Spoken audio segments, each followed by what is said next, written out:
Bonsoir à vous tous. Bienvenue à notre étude biblique du mercredi soir.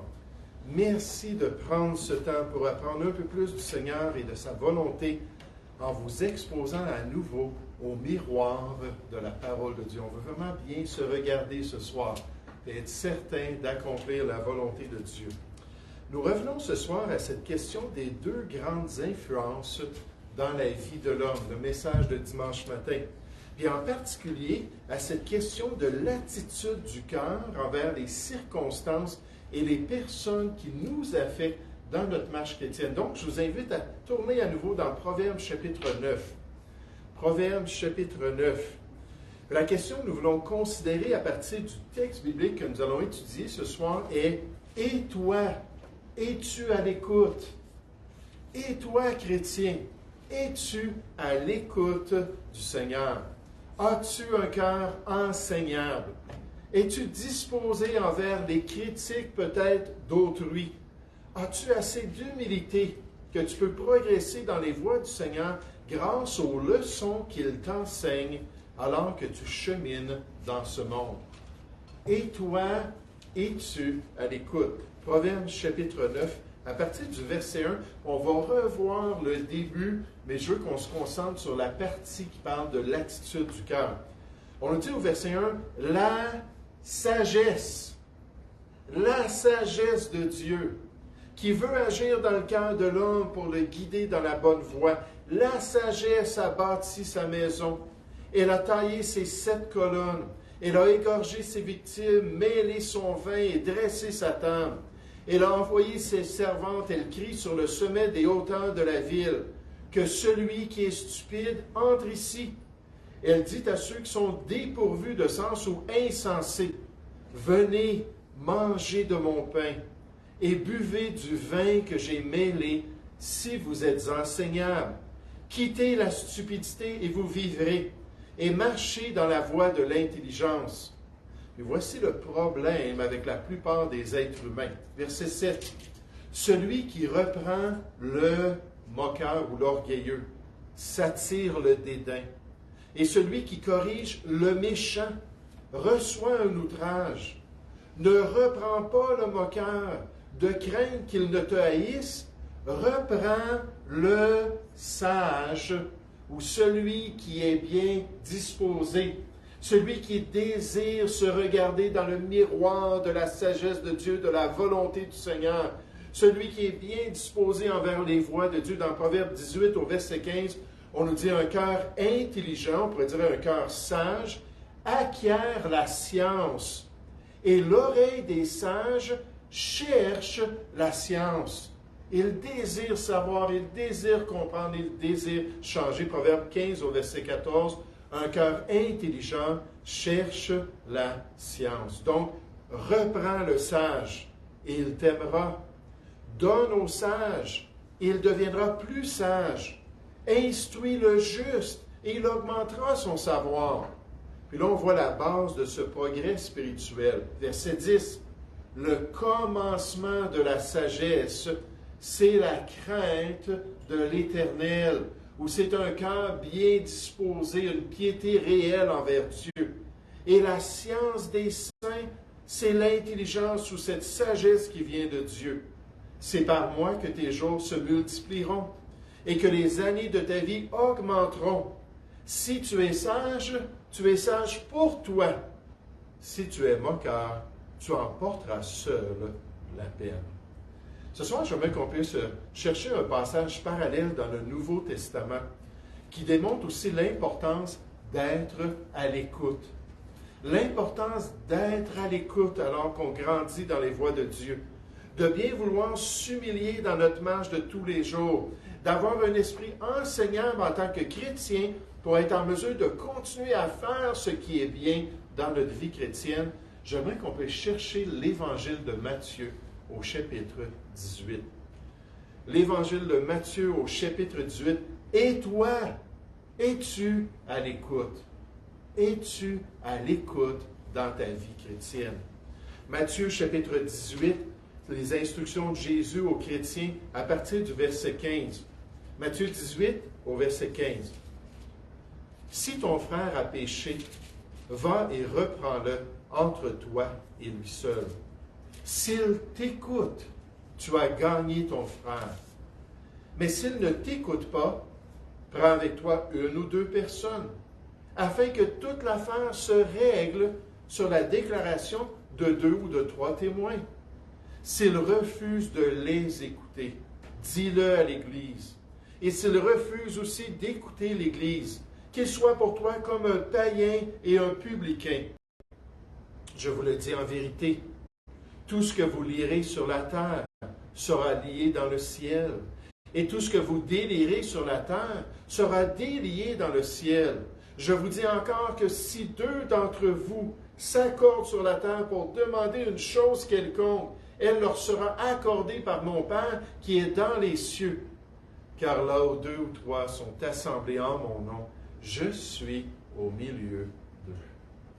Ce soir, j'aimerais qu'on puisse remarquer dans ce beau passage le besoin de se faire reprendre dans notre marche chrétienne.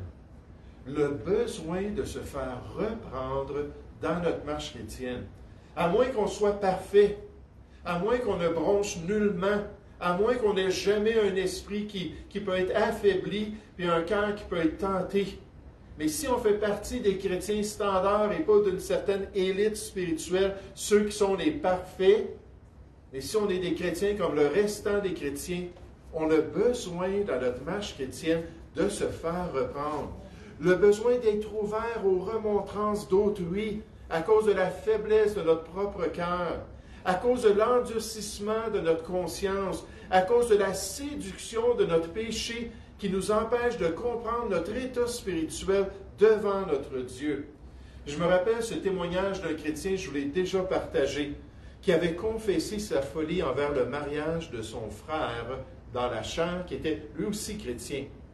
En face du bonheur de son frère cadet et de ce grand jour de ses noces, lorsque son frère, qu'on nommera Joe, refusa d'être le garçon d'honneur pour ce grand jour dans la vie de son frère et de sa future belle-sœur. Joe n'avait aucune intention de participer à ce grand jour pour son jeune frère. Il ne voulait rien entendre du fait que ce jeune couple désirait vivement et plaidait avec lui qu'il ait ce rôle dans leur grand jour. Joe s'est plutôt organisé pour faire du surtemps au travail plutôt que de participer au bonheur de ces 2 chères personnes dans sa vie. Et alors qu'il était au travail et qu'il travaillait sur une table de scie, lors du grand jour du mariage de son frère cadet, Joe s'est coupé les doigts de sa main droite. Il a passé sa main, après des années de travail, il était habitué avec cette machine-là, il est arrivé quelque chose, puis ses doigts ont passé, puis ont été coupés par la scie. Puis c'est alors que l'Esprit de Dieu lui a montré la folie de son péché. C'est alors qu'il a compris sa jalousie envers son frère. C'est alors qu'il a vu son égoïsme énorme et qu'il a confessé devant tous qu'il avait agi comme un insensé. Mais pourtant, s'il avait été à l'écoute, et toi, es-tu à l'écoute? S'il avait été enseignant, s'il avait été assez humble pour écouter les plaidoyers de son frère et de sa belle-sœur, il aurait pu éviter de briser leur cœur et il aurait pu éviter de vivre cette douleur intense à sa main. Et c'est ce que le Seigneur désire faire dans notre vie. Développer une telle attitude de cœur. Considérez le plan de Dieu au verset 15 de Matthieu chapitre 18. Regardez ça, c'est tellement clair. Si ton frère a péché, va et reprends-le entre toi et lui seul. S'il t'écoute, s'il est assez humble, s'il est assez enseignant, s'il est sage en tant que chrétien, s'il t'écoute, tu as gagné ton frère. Les choses vont se régler. Les péchés vont être confessés. Le progrès va être rétabli dans la vie de ce chrétien-là. Pourquoi? Parce qu'il est à l'écoute. C'est ça que Dieu veut. Dans Jacques 2,16, dans Jacques 5,16, on nous dit « Confessez donc vos péchés les uns aux autres. » Ça veut dire quand on s'offense, quand on fait des choses, qu'on soit prêt à le faire. Et prier les uns pour les autres. afin que vous soyez guéris, parce que Dieu peut frapper par la maladie. On voit ça dans 1 Corinthiens 10, verset 31. La maladie, l'infirmité et la mort. 3 choses que l'Église de Corinthe ont expérimentées. Et Dieu peut le faire, mais priez afin que vous soyez guéris. La prière fervente du juste dans cet esprit-là d'humilité a une grande efficacité. On continue au verset 19, Jean 5 plutôt. Mes frères, si quelqu'un parmi vous s'est égaré loin de la vérité, comme Joe, l'exemple qu'on a mentionné, et qu'un autre l'y ramène. Ça, c'est le plan de Dieu. Qu'il sache que celui qui ramènera un pécheur de la voie où s'était égaré sauvera une âme de la mort et couvrira une multitude de péchés. Est-ce que nous sommes ouverts à la réprimande? Est-ce que nous sommes en mesure d'apprendre d'autrui? Est-ce que nous sommes assez sages pour considérer même le soupçon de vérité dans l'aide que les chrétiens veulent nous donner? Mon pasteur disait ça, quand on me reproche quelque chose, je me pose toujours la question, si c'est clair pour moi que ce n'est pas vrai, mais est-ce qu'il y a un soupçon de vérité? Peut-être une partie de ce qu'il dit qu'effectivement, c'est vrai. Puis je dois analyser toute la question pour m'assurer d'être entièrement pur ou de changer, de confesser et de grandir dans les voies de Dieu. Un des proverbes qui me touche dans ma lecture mensuelle du livre des Proverbes, c'est Proverbe 12 au verset 1. Ça dit « Celui qui aime la correction, aime la science, aime la sagesse, aime la compréhension des voies de Dieu. Celui qui hait la réprimande est stupide. » Là, je dis, Seigneur, je lis les Proverbes depuis 35 ans. Seigneur, je m'efforce de méditer ta parole de Dieu, mais pas juste dans le livre des Proverbes, mais à travers les Écritures. Puis je veux vraiment me regarder sincèrement. Je ne suis pas arrivé encore à la place où je dis, ah, quand quelqu'un me reprend, j'aime ça. Merci. Merci, ça me fait du bien de me faire reprendre. Je n'ai pas encore cette humilité et ce réflexe-là en tant que chrétien. Mais la Bible nous dit que ça, c'est une belle marque d'un cœur sensible. Une belle marque d'un désir de grandir dans les voies de Dieu. Regardez de même dans Matthieu chapitre 18 ce soir, l'insistance de Dieu dans notre réprimande. L'insistance du Seigneur dans la correction de notre vie, la correction de notre route, la correction de notre voie pour nous ramener dans les voies de Dieu. Si nous sommes endurcis dans notre péché, si nous avons de la difficulté à écouter les conseils d'autrui, si nous avons un cou raide qui ne veut pas facilement changer de direction dans notre conduite de tous les jours, le Seigneur dit, allez-y, puis continuez, puis aidez la personne. Verset 15. Si ton frère a péché, va et reprends-le entre toi et lui seul. S'il t'écoute, tu as gagné ton frère. Mais s'il ne t'écoute pas, ça suffit, arrête là. Est-ce que c'est ça que Jésus a dit? Pas du tout. S'il ne t'écoute pas la première fois, la première réprimande, ou peut-être le processus avec une seule personne, ça ne fonctionne pas, s'il ne t'écoute pas, prends avec toi une ou deux personnes pour augmenter la pression sur son cœur, pour être plus persuasif dans sa vie, pour permettre aux croyants de prendre la chose au sérieux alors qu'on arrive à quelques personnes pour le confronter. Puis là, j'aime tellement ça encore, le plan de Dieu, afin que toute l'affaire se règle. Que ça soit réglé, qu'il y ait de la repentance, qu'il y ait un retour dans les voies de Dieu sur la déclaration de 2 ou 3 témoins. Dieu est sérieux quant à notre marche chrétienne.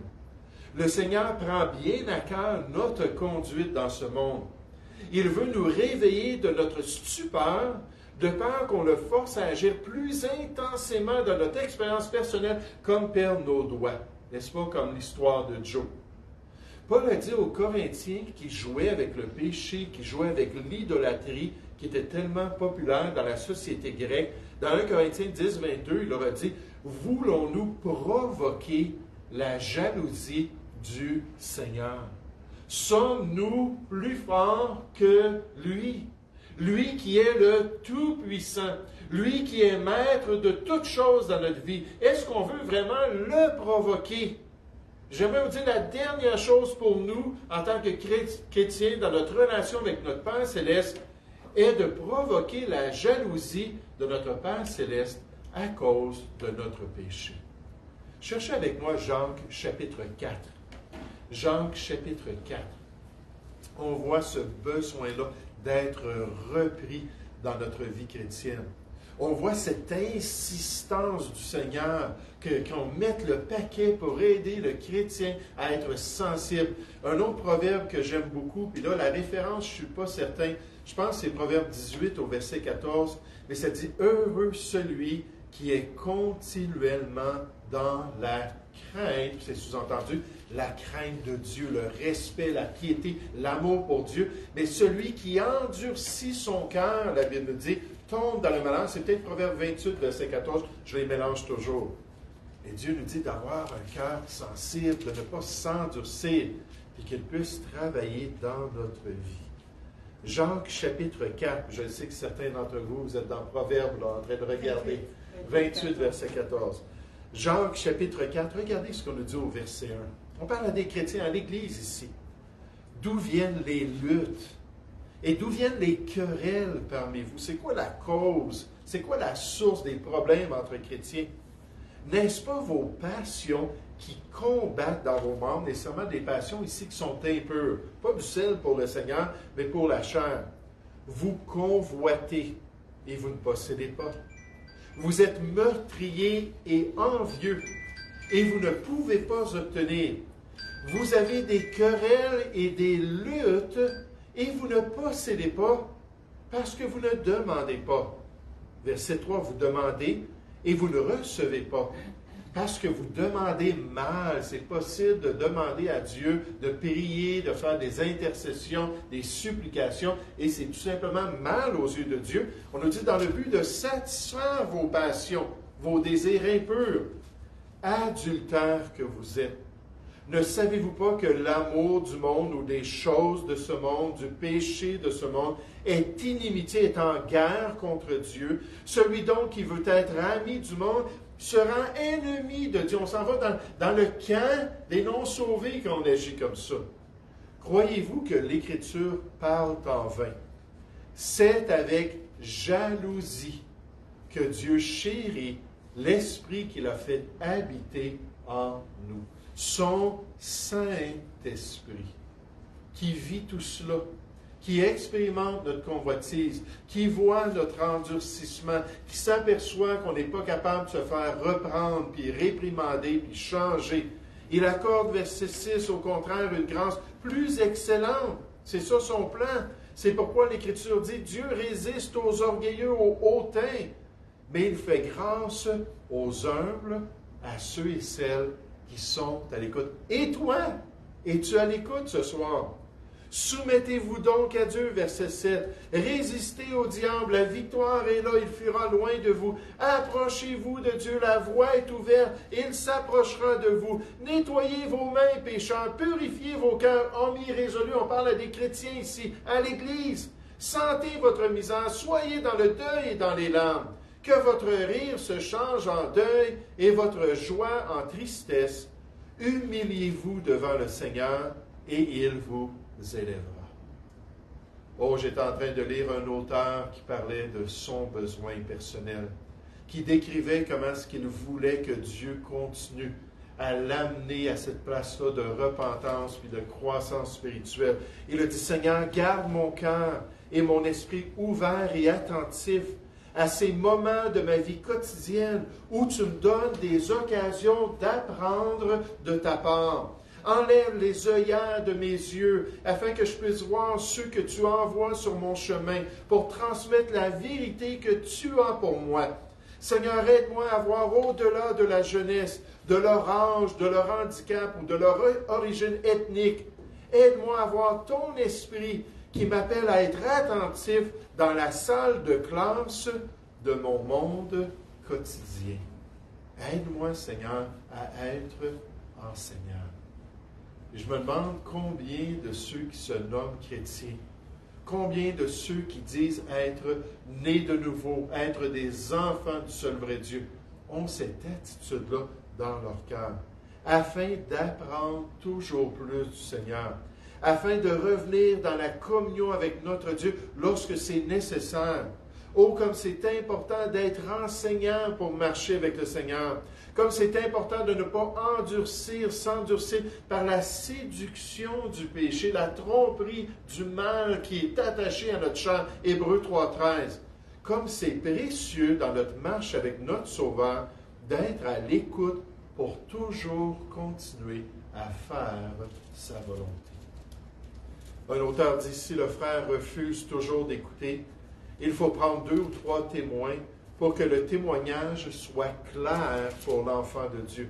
Ceci était conforme au précédent même de l'Ancien Testament où Dieu avait établi ça, comme dans Deutéronome 19 au verset 15 par exemple. Deutéronome 19, c'est le grand chapitre de la loi de Moïse qui présente là, cette moralité-là profonde que Dieu s'attendait de son peuple dans l'Ancien Testament. Un autre auteur dit, il est parfois nécessaire de demander l'aide des autres pour régler des problèmes. Si l'offenseur refuse de régler les choses, nous pouvons alors nous sentir libres de partager le fardeau avec 1 ou 2 croyants fiables. Nous devons exposer les faits tels que nous les voyons et demander aux frères de nous conseiller et de prier pour nous. Après tout, il se peut que nous ayons tort. Si les frères pensent que la cause est juste, alors ensemble, nous pouvons aller voir le frère dans l'erreur et essayer une fois de plus de le gagner. Le pasteur Warren Wiersbe. Considérez de même avec moi ce soir en terminant, alors qu'on regarde Matthieu chapitre 18, considérez le rôle de l'Église pour ramener un frère. Le rôle de l'Église, de l'Assemblée. Le rôle de l'Assemblée locale pour aider un chrétien à voir ses torts et la folie de sa voie. Le rôle d'une bonne assemblée qui prend les choses à cœur et qui désire faire disparaître le vieux levain d'au milieu des frères. 1 Corinthiens 5 au verset 7, et l'Église à Corinthe, comme bien des églises aujourd'hui, ne prenait pas du tout cela à cœur de marcher dans la pureté et dans la sainteté. Le vieux levain du péché et des œuvres de la chair qui devrait être enlevé des croyants dans l'Église de Jésus-Christ. Matthieu chapitre 18 au verset 15. Si ton frère a péché, va et reprends-le entre toi et lui seul. S'il t'écoute, amen, tu as gagné ton frère. Mais s'il ne t'écoute pas, prends avec toi 1 ou 2 personnes afin que toute l'affaire se règle sur la déclaration de 2 ou 3 témoins. S'il refuse de les écouter, dis-le à l'Église. Wow! Quand on arrive à cette étape-là, où il faut qu'on lave les vêtements sales en public, n'est-ce pas? Où il faut révéler les problèmes majeurs d'un chrétien qui refuse de se repentir. Dans 2 Thessaloniciens 3, au verset 11, ça dit qu'il est honte. Qu'on le fasse par amour, que ce ne soit pas parce qu'on ne l'aime pas, mais qu'il ait une honte. Dans 1 Timothée chapitre 5, verset 22, pour le pasteur qui fait quelque chose de répréhensible, qu'on le reprenne et qu'il ait honte. Qu'il ait honte d'avoir été un mauvais exemple comme cela. Et que Dieu puisse travailler dans son cœur et l'amener dans la vérité. S'il refuse de les écouter, verset 17, dis-le à l'Église. Et s'il refuse aussi d'écouter l'Église, qu'il soit pour toi comme un païen et un publicain, une personne qui n'a jamais été purifiée de son péché par la grâce de Dieu. Verset 18, je vous le dis en vérité, tout dans ce contexte-là, de cette œuvre-là dans la vie d'une personne, tout ce que vous lirez sur la terre sera lié dans le ciel avec l'autorité de Dieu. Et tout ce que vous délirez sur la terre sera délié dans le ciel. Et là, on voit l'approbation de Dieu dans ce grand processus. Je vous dis encore que si 2 d'entre vous s'accordent sur la terre dans ce contexte pour demander une chose quelconque à l'égard de ces choses, elle leur sera accordée par mon Père qui est dans les cieux. Si on voit la puissance du processus dans la vie du croyant, l'Église qui est la colonne et l'appui de la vérité, l'Église qui est la maison du Seigneur, puis qui se lèvent ensemble pour demander à Dieu, Seigneur, interviens, puis aide ce croyant-là à revenir dans tes voies. Car là où 2 ou 3 sont assemblés en mon nom, je suis au milieu d'eux. Pour permettre cette purification dans la vie du chrétien. Ça, c'est le contexte de ce texte-là qui est chéri par tellement de chrétiens et cité à toute sauce. C'est dans le contexte de cette responsabilité-là que Jésus a donné à son Église bien-aimée. Ce qui n'était au départ qu'un problème privé entre 2 personnes est maintenant exposé à la vue de toute l'Église. La discipline de l'Église est un ministère négligé de nos jours, nous dit le pasteur Wiersbe. Pourtant, il est enseigné ici et dans les Épîtres aussi. Tout comme les enfants à la maison ont besoin de la discipline de leurs parents, les enfants de Dieu dans l'Église ont besoin de la discipline de leurs confrères. Si au moment où l'affaire est portée devant l'ensemble de l'Église, le contrevenant n'a pas encore changé d'avis et ne s'est pas repenti, alors il doit être discipliné par l'Assemblée. Il ne peut pas être traité comme un frère spirituel car il a perdu cette position, ce privilège. Il ne peut être traité comme quelqu'un d'extérieur à l'Église qui n'est pas haï par les chrétiens, mais qui n'est pas tenu non plus dans une étroite communion par le peuple de Dieu. Et c'est l'ultime conséquence d'un cœur dur, d'un esprit qui n'est pas enseignable dans les voies du Seigneur. Alors, qu'en est-il dans ma vie? Sommes-nous à l'écoute ou allons-nous troubler l'œuvre de Dieu à cause d'un manque d'humilité et de sincérité dans les voies de notre Sauveur? Puis en tant que chrétien, on doit prier pour notre assemblée. En tant que chrétien, on doit prier pour les dirigeants. On doit prier que chacun de nous, on soit utilisé du Seigneur pour être une bénédiction pour chaque chrétien. On doit veiller les uns sur les autres avec un esprit de douceur et d'amour pour s'encourager à marcher dans les voies de Dieu, pour se relever mutuellement lorsqu'on tombe et nous permettre de continuer à accomplir la volonté de Dieu. Et toi, es-tu à l'écoute? Nous allons prier ensemble. Oui, Père Céleste, je veux te louer, je veux te remercier pour ce privilège, Seigneur. Je veux te demander que tu puisses vraiment bénir ton assemblée, que tu puisses bénir chacun des croyants et aide-nous à marcher humblement dans tes voies. Aide-nous à avoir des cœurs sensibles.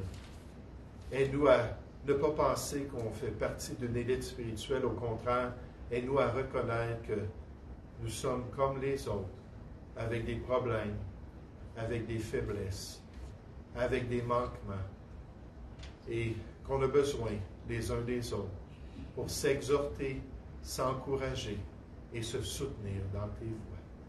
Donne beaucoup de sagesse à ton assemblée, Seigneur, et aide-nous à prendre à cœur cette pureté mutuelle alors qu'on accomplit ta volonté. Je te prie au nom du Seigneur Jésus. Amen.